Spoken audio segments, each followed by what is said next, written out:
Reverse flies can be done in a standing or a seated position using a pair of dumbbells, soup cans, or water bottles. Another way to vary the exercise is to change the direction that the shoulder is rotated. I'm going to cover each of these variations. I'm Dr. Elise Brown, and I'm a scientist who studies how exercise can help prevent and slow the progression of type 2 diabetes. Reverse flies work the shoulders and upper back.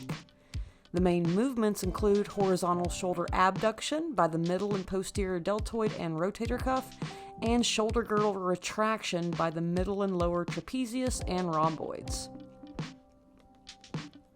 From a standing position with heels under hips, put a slight bend in your knees.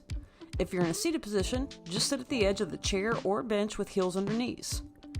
For both positions, with a proud chest and abs braced, begin to bend at the hips until your torso is angled at about 45 degrees while maintaining a flat back position. With arms hanging down and palms facing each other, begin to bring your arms out to the side up to shoulder level while maintaining that slight elbow bend. Inhale as you lower the weights, and exhale as you lift them out to the side again. If you're finding this information useful, please give me the thumbs up and hit subscribe for more free content. This is an exercise where you really need to focus on controlling the movement, because it's easy to allow momentum to slip in, especially if the weight is too heavy.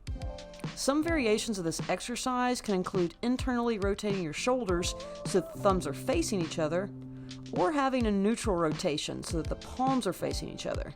In neutral rotation, this is going to recruit more of the posterior deltoid and infraspinatus in the rotator cuff when using a reverse fly machine. Since free weight reverse flies are performed in a bent over position, most of the tension is going to occur as the arms move away from the midline, meaning most of the muscle that's being targeted is that which is involved in the middle and shortened range of motion.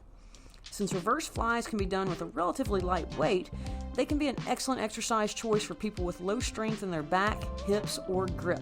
Thank you for watching.